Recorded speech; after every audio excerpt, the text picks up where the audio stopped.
All right, ladies and gentlemen, welcome back to the channel. We're talking about the Carolina Panthers in tonight's video. This is a team that is just flying under the radar, not necessarily in the sense that I think this is going to be a double-digit win team, but they're flying under the radar in the sense that, Bryce Young was drafted 1 year ago for a reason. Bryce Young was a beast in college for a reason.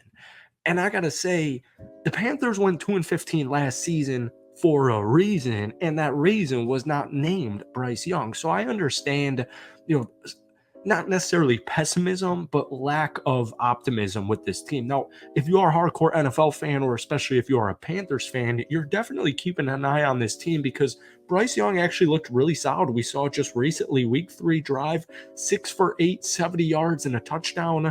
And you have Dave Canales now as your head coach. So I was reading a Power Rankings article. They had the Carolina Panthers clocking in at 29, and I understand it. I just don't think this is going to be a 2-win team this upcoming season. So welcome back to the channel. But before we get any further, if you guys enjoy it, be sure to hit that like button, hit that sub button for daily NFL content.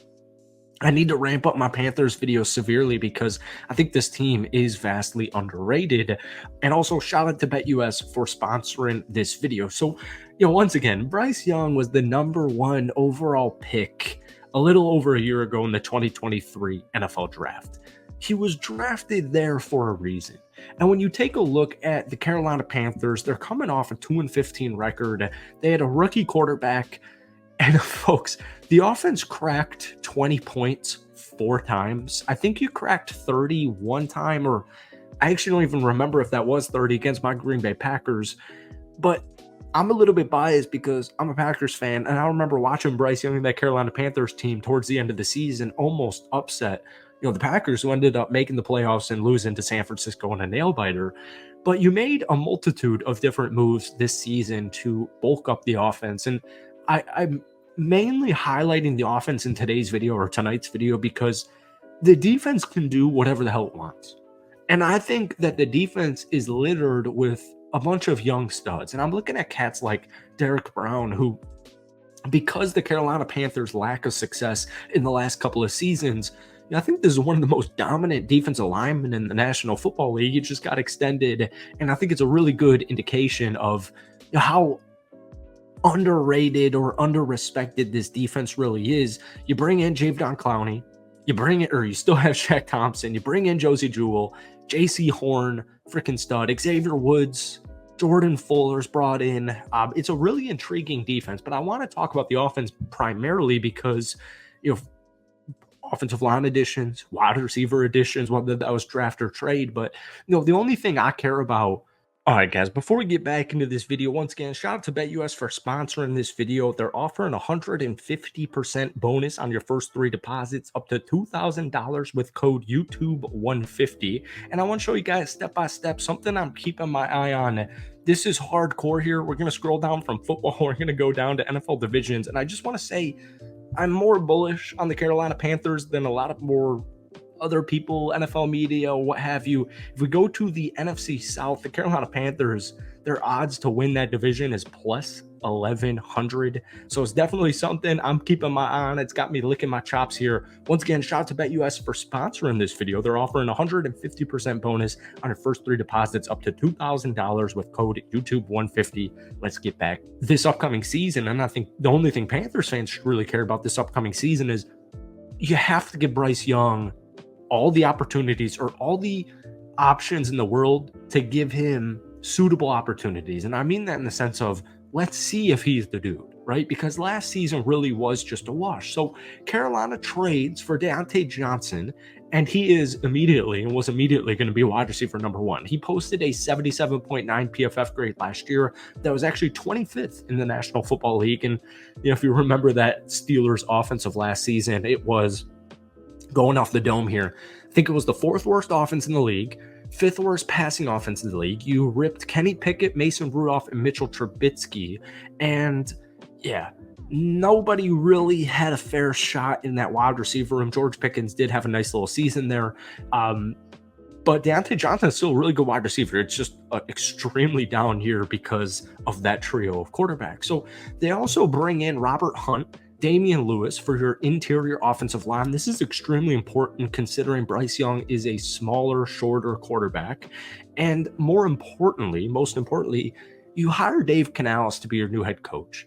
And in the last couple of years, he has coached Geno Smith. He has coached Baker Mayfield last season specifically. If we look at the last two quarterbacks, and Geno Smith and Baker Mayfield, pre-Seattle, Geno 72.7 passer rating. He played in 40 games. He only had 29 total touchdowns, a completion percentage of 57.7. And then since that, he's been a freaking stud. He's had 50 total touchdowns in the last 2 years. He's played in 32 games. His completion percent is around 67%. His passer ratings around 96%. So you saw immediate upgrade from Geno Smith when he got that starting nod in Seattle. And then most notably, because he was the offensive coordinator for Tampa last year, we're looking at Baker Mayfield. And, Baker's coming off an incredible season. He really is. And I know he's still in the NFC South with Tampa Bay.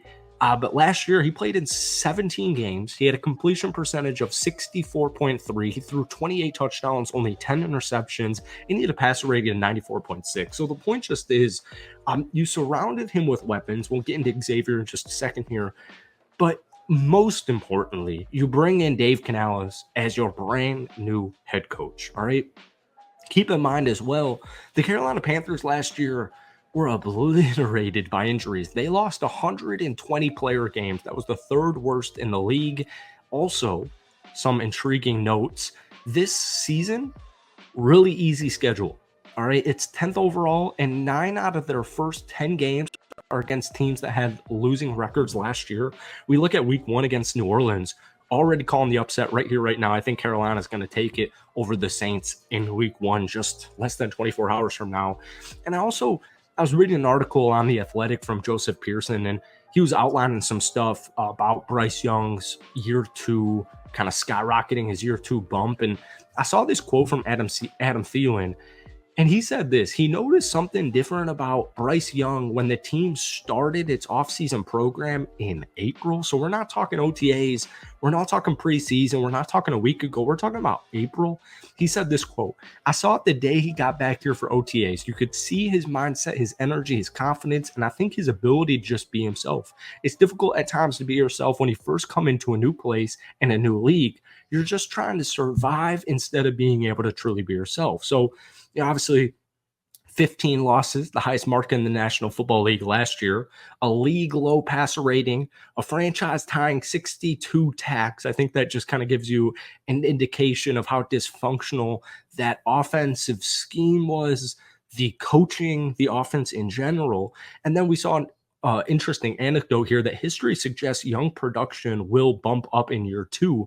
An analysis of quarterbacks drafted in the top 7 picks over the past 20 years showed their win percentage increased by an average of 17% and their passer rating by 9.2 points in their second seasons among those who started at least 7 games as rookies. And Bryce Young played in 14 starts. So my point is, I don't think Carolina is going to be this crazy overpowering, 10-7, 11-6 team, but you're going to see more than 2 football wins. And I think you're going to see the first one this upcoming Sunday, less than 24 hours from now against the New Orleans Saints. So folks, hit that like button, hit that sub button for daily NFL content. If you guys want Panthers videos, let me know down below. Give me a predicted win-loss record for the Carolina Panthers for this upcoming season down below. Also, shout out to BetUS for sponsoring this video, and we will see you hopefully tomorrow with a victory recap video.